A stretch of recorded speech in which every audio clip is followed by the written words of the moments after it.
A gente chama Marilu Cabanhas. Bom dia, Marilu. Oi, bom dia, Glauco. Bom dia a quem está acompanhando aqui o Jornal Brasil Atual, pela Rádio Brasil Atual e pela TVT. A gente vai chamar neste momento um convidado que a gente esteve durante muito tempo no ano passado. Ele que é membro da CPI da Covid, foi membro titular da CPI da Covid, o senador Humberto Costa, ele que é senador pelo PT de Pernambuco, ex-ministro da Saúde e atualmente é presidente da Comissão de Direitos Humanos no Senado. Olá, senador, bom dia. Prazer em revê-lo, que tenhamos um bom ano este 2022, senador. Com certeza, um bom dia para você, Marilu, um bom dia para todos os que acompanham a Rádio Brasil Atual, uma alegria poder estar aqui novamente. Senador, antes da gente falar de política, a gente sabe que a nossa vida não é feita só de política, é feita de muitas coisas, entre elas a arte, a cultura, a música. E a gente está aqui, né, com muita tristeza, anunciando o falecimento da nossa cantora Elza Soares. Queria uma palavrinha sua a respeito do falecimento dessa grande artista brasileira, senador, antes da gente falar da política. Sim, é uma grande perda, não somente para as artes no Brasil, especialmente para a música. Elza Soares, ela representou um símbolo de qualidade na sua interpretação, no seu canto, uma enorme diversidade, uma mulher capaz de cantar um samba de raiz e cantar um jazz da melhor qualidade. Talvez o fato de ter sempre vivido no Brasil não permitiu que ela tivesse uma dimensão ainda maior do ponto de vista internacional, mas foi reconhecida como a dona de uma das vozes mais potentes e mais bonitas da música internacional. Por outro lado, é uma grande perda também, porque, acima de tudo, era uma artista engajada, que sofreu muito ao longo da sua vida e aprendeu com esse sofrimento a ser solidária aos mais pobres, a lutar por uma sociedade justa, a defender a liberdade, a democracia. Foi perseguida pela ditadura militar. Então, para nós é uma perda muito grande, porque ela representava tudo isso, e não apenas simplesmente a música. Muito obrigada, senador. Como ela mesma falou, veio do planeta Fome, né? Então ela sabe muito bem, né, os problemas que os mais humildes passam, né, senador? Mas vamos lá, vamos falar aqui dos desdobramentos da CPI da Covid no Senado. O Ministério Público Federal, por meio da Procuradoria da República no Distrito Federal, abriu 12 ações para investigar temas específicos do relatório da CPI, mas o presidente e os atuais ministros não foram atingidos por essa decisão por terem foro privilegiado, né? É preciso aí a denúncia do Procurador-Geral da República, Augusto Aras. Qual é a sua expectativa, senador, em relação a essas ações abertas, principalmente se haverá a celeridade que se exige devido à importância e à relevância das denúncias levantadas aí pela CPI, e de que forma é possível pressionar Augusto Aras para que ele cumpra a função de denunciar Bolsonaro e seus ministros, já que ele mantém a postura aí de blindar o presidente? Bom, de um lado, eu acredito que o Ministério Público do Distrito Federal, o Ministério Público Federal, de um modo geral, tem procurado cumprir a sua parte, não é? E buscado ampliar as investigações que a CPI realizou, quando é o caso, abrir processos naquelas situações em que já há evidências suficientes para que essas pessoas possam ser objeto de processos criminais ou de outra ordem, não é? Eu tenho muita confiança de que o Ministério Público Federal, de um modo geral, vai cumprir o seu papel, assim como alguns ministérios públicos estaduais. É o caso do Amazonas, é o caso também do Estado de São Paulo. Nós estamos muito confiantes. O Ministério Público do Trabalho também tem feito a sua parte, assim como o próprio Tribunal de Contas, né, tem também trabalhado fortemente nos temas que dizem respeito ao resultado da CPI. A nossa grande preocupação realmente é a Procuradoria-Geral da República, né, que deu alguns passos muito tímidos, talvez, para cumprir a lei no sentido de que não poderia ficar completamente inerte. Mas até o presente momento nós não conseguimos ver uma resposta que seja proporcional ao dano que foi causado por Bolsonaro e por outros agentes públicos e privados, públicos que têm o foro especial, não é? E, portanto, agora, no início dos trabalhos legislativos, nós vamos colocar muita pressão sobre ele, não é? Já há um pedido de audiência pública em algumas comissões para que ele seja convocado e procure explicar o que foi feito até o presente momento. Certamente ele vai tentar de todas as formas evitar a sua ida e nós vamos continuar cobrando. Pode ter certeza que não somente a Comissão de Direitos Humanos, mas outras comissões e o chamado Observatório da Pandemia, vamos todos trabalhar de forma muito intensa para que não haja impunidade nesse caso concreto. Muito bem. E agora vamos falar sobre o Antônio Barra Torres, né, o diretor-presidente da Anvisa, que fez um alerta sobre o momento grave do atual estágio da pandemia, sem falar o nome do Bolsonaro. Foi para ele realmente um recado direto, né, senador? Vou ler apenas um trecho aqui do que ele disse. Impressionante ver que, em meio a um cenário que aponta claramente para os efeitos do avanço da variante Ômicron, ainda há pessoas que dizem que a pandemia está acabando, ainda há pessoas, Bolsonaro, que dizem que a chegada da variante sinaliza um tempo melhor, sinaliza o fim de uma pandemia já a olhos vistos. Os números não mostram isso. É criminoso buscar difundir mentiras através das novidades mentirosas, do inglês fake news. Não, isso não é razoável levar esse tipo de informação a inúmeras pessoas que, por vezes, não têm acesso ou não têm tempo para acessar os canais de informação porque estão na luta pela vida, pela sobrevivência. Senador, está cada vez mais forte aí o desentendimento, né, entre Barra Torres e o presidente. Como é que, enfim, a gente pode falar sobre essa postura, né? Enfim, essa postura do presidente da Anvisa, um racha importante dentro do governo, senador, lembrando que ele não pode ser demitido pelo Bolsonaro, já que a atual legislação define que conselheiros, diretores de agências reguladoras só podem perder o cargo em caso de renúncia, condenação judicial transitada em julgado ou processo administrativo disciplinar. Mas os parlamentares governistas já falam em ressuscitar um projeto que possibilita a exoneração aí de dirigentes de agências reguladoras. É possível que consigam? Isso deve passar ou vai ser difícil? Bem, na verdade, nós mesmos somos também defensores dessa possibilidade de uma espécie de recall, né? De agentes, de integrantes de agências que não estejam cumprindo com a sua responsabilidade, que sejam omissos, enfim.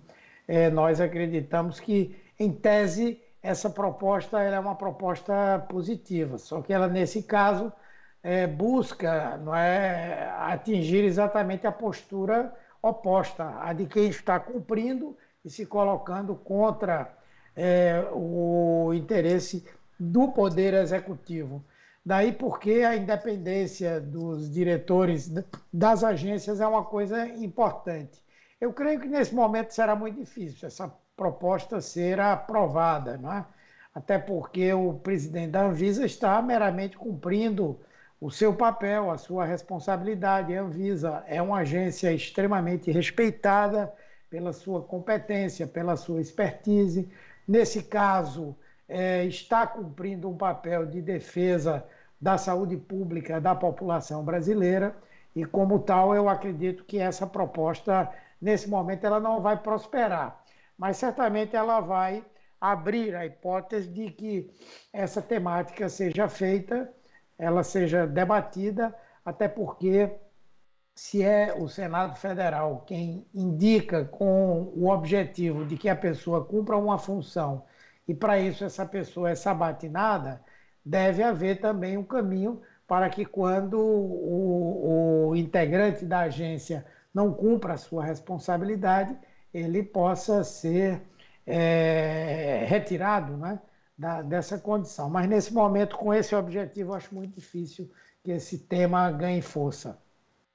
Senador, vamos falar aqui sobre o atual momento, né, da pandemia, o avanço da Ômicron e também, ao mesmo tempo, falar sobre a nova CPI no Senado, que fala sobre o apagão, né, de dados, né, que teria como um dos objetivos de investigação. Você já disse que tem algumas dúvidas, né, sobre a instalação dessa CPI. Vamos agora relembrá-las aqui para os nossos ouvintes e telespectadores, senador. Bem, na verdade, a minha preocupação é que nós fizemos um trabalho que, como poucos e em poucos momentos da história do parlamento brasileiro foi feito, né? Chegamos a uma série de conclusões, de denúncias que são extremamente relevantes. E nós entendemos que agora, nesse instante, o mais importante é fazer com que os demais órgãos públicos, né, responsáveis por darem resposta à sociedade no que diz respeito ao resultado da CPI, assim o façam, né? Então, no primeiro momento, eu acho que nós temos que centrar muito a nossa atenção na cobrança das medidas que devem ser tomadas pelo Ministério Público, Tribunal de Contas da União, temos que dar seguimento àquela busca por uma resposta internacional, né? E, segundo, eu tenho certo receio que uma nova CPI ela não venha a ter a mesma dimensão que a CPI anterior. Isso representaria uma perda. Não temos o controle mais sobre a composição que a CPI terá. É possível que as pressões bolsonaristas sobre determinados líderes façam com que eles não indiquem as mesmas pessoas ou pessoas com os mesmos compromissos que aquelas que lá estavam tinham anteriormente. Então é preciso ter algumas certezas antes de nós realmente abraçarmos com toda a força essa causa. Obviamente que nós do PT já assinamos, nós do PT vamos pressionar para que ela se instale, mas eu sinceramente tenho algumas dúvidas que acho que deveríamos discuti-las coletivamente.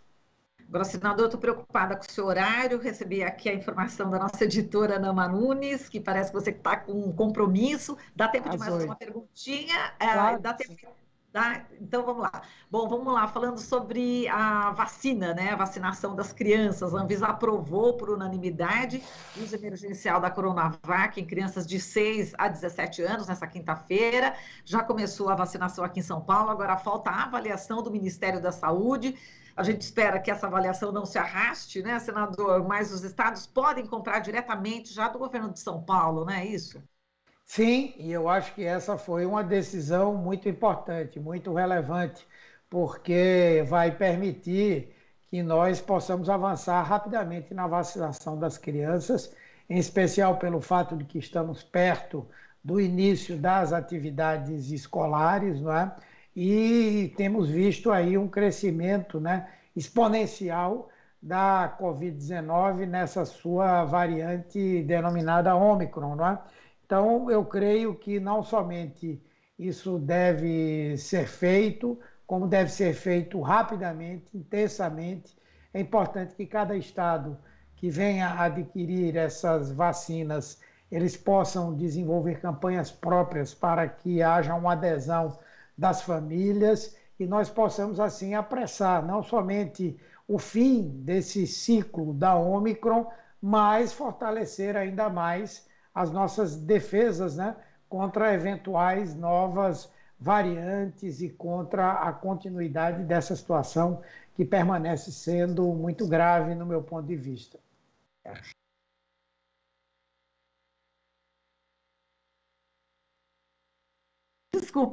Desculpa, senador. Vamos falar agora sobre o cenário atual da corrida eleitoral. O PSB não quer abrir mão, né, de candidato próprio aqui em São Paulo, que é o Márcio França. A gente sabe que o PT, enfim, nas pesquisas está bem colocado com Fernando Haddad. Caso se confirme agora também o vice de Lula, o Alckmin. Como é que você vê essa exigência, né, do PSB em relação a essa vice, né, a colocação aqui, esse candidato para São Paulo e também o vice de Lula, caso seja feito esse acordo mesmo com o PSB? Não, eu acho que de 2018 para cá nós começamos a fazer algumas mudanças na maneira de fazer política. As coisas nunca aconteceram assim, não é? Na verdade, a escolha de um candidato deve se dar pela sua qualidade, pela sua competência, pela sua visibilidade, pela sua viabilidade. No entanto, desde 2018 para cá, alguns partidos têm utilizado uma espécie de critério regional, estadual, em que considera que, pelo fato de ter um governo, ainda que não seja um processo de reeleição, isso lhe daria o direito de cobrar ou de fazer uma troca ou de fazer uma barganha, não é? Para apoiar um nome a presidente da República. Isso é um fato aí em São Paulo, aqui está acontecendo também, não é? Mas é parte da política. E como nós queremos, de todas as maneiras, tirar o Bolsonaro e fazer com que o Brasil possa sair dessa situação de terra arrasada, muitas vezes somos obrigados a ceder a esse tipo de raciocínio que eu acho politicamente equivocado, né? Por outro lado, eu não tenho certeza se o Alckmin virá pelo PSB, mas seja como for, na minha opinião, posso estar contrariando alguns integrantes do nosso partido, eu acho que é um nome que só vem a somar, não é? Eleitoralmente talvez nem tanto, embora ele seja muito forte em São Paulo, mas sem dúvida do ponto de vista político e simbólico representa uma amplitude da candidatura do ex-presidente Lula que nos parece ser muito boa, tanto para a vitória eleitoral, mas principalmente para a nossa possibilidade de governar. Como é que você vê a possibilidade de conseguir outros vices nesse campo, exatamente mais conservador, um pouco mais de centro-direita? Existe essa possibilidade, senador? Se vislumbra outros nomes, além do Alckmin? Olha, na minha opinião, o nome do Alckmin é um nome muito adequado a esse momento, né? Eu acho que se pudermos convencê-lo a ocupar essa posição, e me parece que ele está muito aberto a essa possibilidade, me parece que é uma indicação que se adequa muito bem às necessidades da candidatura Lula e às necessidades desse momento. Portanto, seria, no meu ponto de vista, um pouco redundante procurar outros candidatos, outros eventuais vices. Eu acho que temos que trabalhar e focar no convencimento do Alckmin para assumir essa função. Senador, muito obrigada pela sua entrevista, um forte abraço novamente, aí os votos de um feliz 2022, já que temos eleição esse ano, né? Então, de repente, pode ser o ano da virada, né, senador? Muito obrigada, um forte abraço. Eu que agradeço, Marilu, um abraço para você, para todos que acompanham a Rádio Brasil Atual. Eu tenho certeza, tenho convicção também de que esse ano será um ano de mudança importante e vamos eleger o presidente Lula e novamente mudar a história do Brasil. Tá certo, obrigada, senador. Falamos aqui com Humberto Costa, senador pelo PT de Pernambuco, ex-ministro da Saúde, ele que foi membro titular da CPI da Covid e é presidente da Comissão de Direitos Humanos no Senado. Você está ouvindo Jornal Brasil Atual. As notícias que os outros não dão.